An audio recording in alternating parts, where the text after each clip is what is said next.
Hello student, मैं हूँ ज्योति मदेशिया। ये है बच्चों शुक्राणु, नर के अंदर पाई जाने वाली जनन कोशिका, जो आने वाले समय में मादा के अंड के साथ भेद कर एक सुविकसित बच्चे का निर्माण करता है। ये जो शुक्राणु है नर के अंदर वृषण के अंदर शुक्र जनन नलिकाओं के अंदर पाई जाती है, जहाँ पे 20 से 30 करोड़ शुक्राणु का निर्माण होता है। शुक्राणु में अगर देखा जाए बच्चों, तो सबसे पहले एक वैज्ञानिक था जिसका नाम था लीवेनहॉक। एंटोनी और लीवेनहॉक ने सबसे पहले मानव शुक्राणु को देखा था। अगर शुक्राणु की बात करें तो एक शुक्राणु के आपके 4 भाग होते हैं। अग्र जो भाग होता है उसे हम शीर्ष के नाम से जानते हैं, जो आपको पिंक कलर का दिख रहा है, ये शुक्राणु का हेड है जिसे हम शीर्ष कहते हैं। उसके जस्ट नीचे आएंगे तो छोटी सी पतला हिस्सा दिखाई देगा जिसे हम ग्रीवा के नाम से जानते हैं, जिसे नेक के नाम से जानते हैं। तीसरा भाग जो शुक्राणु का होता है वो मिडल पीस होता है, वो मध्य भाग होता है। ये जो आपको स्पाइरल स्ट्रक्चर दिख रहा है, गोल गोल लपेटी हुई संरचनाएं, ये शुक्राणु की माइटोकॉन्ड्रिया है। बेसिकली अगर देखा जाए शुक्राणु को ऊर्जा इन्हीं से ही मिलती है, जहाँ पे एटीपी का निर्माण होता है और शुक्राणु को स्पीड देता है ताकि वो नर मादा के जनन पथ पे तेजी से भाग सके। चौथा अगर देखा जाए बच्चों, तो ये पीले रंग का जो हिस्सा दिख रहा है ये शुक्राणु की पूंछ होती है, जो स्पीडअप देने का काम करता है। यानी कि ओवरऑल शुक्राणु के आपके 4 भाग होते हैं। संपूर्ण शुक्राणु का शरीर देखा जाए बच्चों, तो आपका प्लाज्मा झिल्ली द्वारा क्या होता है, परिपद्ध होता है। अगर हेड की बात की जाए बच्चों, जो आगे आपको पिंक कलर का दिख रहा है वो शुक्राणु का क्या है, वो हेड है। हेड में देखा जाए तो शुक्राणु के शीर्ष में बहुत कम मात्रा में कोशिका द्रव्य पाया जाता है।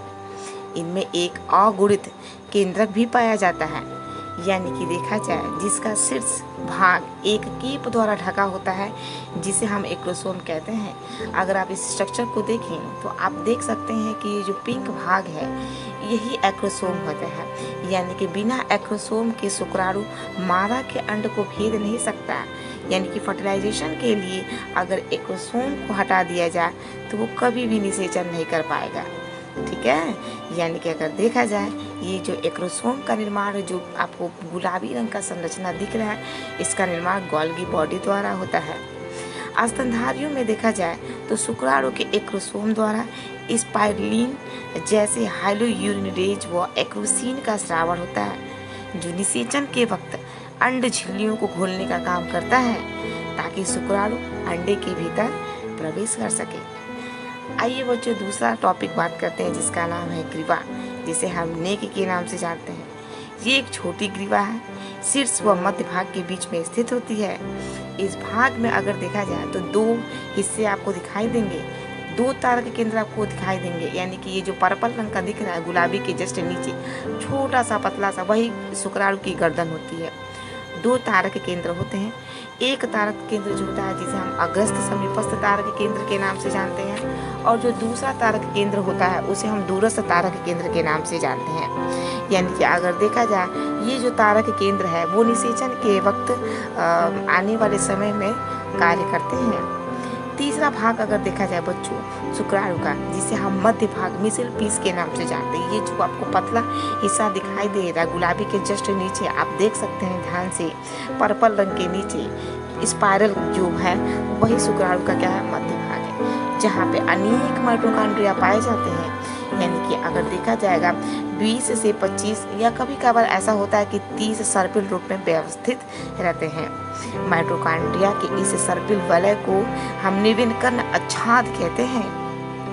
माइटोकॉन्ड्रिया शुक्राणु की पूंछ के लिए ऊर्जा देते हैं, इसीलिए इन्हें power house of the sperm के नाम से जाना जाता है।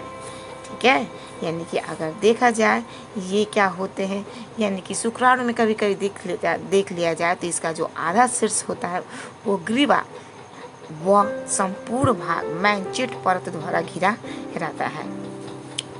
मध्य भाग अगर देखा जाएगा पूंछ के जंक्शन पर मुद्रता तारक केंद्र उपस्थित होता है, जिसके द्वारा मध्य भाग का अक्षीय तंतु पूंछ में प्रवेश करता है, लेकिन इसका कार्य जो होता है वो अज्ञात है। चौथा टॉपिक अगर देखा जाए बच्चों, शुक्राणु का पूंछ है। पूंछ में केंद्रीय अक्षीय तंतु पाया जाता है, जो कम मात्रा में कोशिका द्रव्य द्वारा घिरा रहता है। ये जो आपको पीछे पीले रंग का स्ट्रक्चर दिखाई दे रहा है, यही शुक्राणु का पूंछ है, जो स्पीडअप देने का कार्य करता है। वह इसके चारों तरफ बाह्य आच्छाद के रूप में कोशिका झिल्ली पाई जाती है। यानी कि अगर देखा जाए बच्चों, शुक्राणु पूंछ की मदद से 1.5 से 3 mm प्रति मिनट की रफ्तार से गति करता है। मैथुन के द्वारा नर मादा के जननिक पथ में लगभग 20 से 30 करोड़ शुक्राणुओं का त्याग किया जाता है।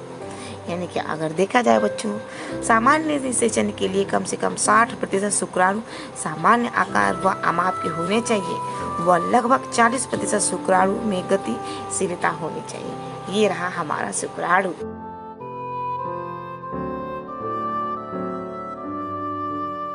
ये जो शुक्राणु देखिए अंडे के चारों तरफ आ गया है। यानी कि अगर देखा जाए शुक्राणु अंडे के चारों तरफ पाई जाती है। जो आपको गोल गोल दिख रहा है हिस्सा, इसे हम कोरोना रेडिएटा के नाम से जानते हैं, जो कोरोना रेडिएटा को भेद कर अंदर की तरफ प्रवेश करता है। यानी कि जब एक बार शुक्राणु अंडे को जब स्पर्श करता है तो उसका शीर्ष अंदर की तरफ प्रवेश करता है और उसका जो पूंछ होता है वो बाहर की तरफ रह जाता है, क्योंकि हम जानते हैं कि उसके शीर्ष के अंदर क्या होता है, एक क्रोमोसोम होता है और उसके साथ उसका जेनेटिक मटेरियल होता है, यानी कि न्यूक्लियस होता है। न्यूक्लियस के अंदर उसका जेनेटिक मटेरियल होता है जिसके अंदर आनुवंशिक पदार्थ स्थित होता है। यानी कि अगर देखा जाए यही जेनेटिक मटेरियल अंड के जेनेटिक मटेरियल के साथ क्या होता है, फर्टिलाइज होता है। यानी कि एक अंड का केंद्रक अगुणित और एक नर का जो केंद्रक होता है अगुणित मिलकर द्विगुणित केंद्रक का निर्माण करते हैं। यानी कि 46 गुणसूत्र का निर्माण होता है। इस डायग्राम को अगर देखा जाए बच्चों तो आपको पूर्ण रूप से स्पष्ट हो जाएगा। यहाँ पे देखिए कैसे मियोसिस और माइटोसिस के द्वारा गुणसूत्र 46 का रूप ले लेते हैं। Thank you so much.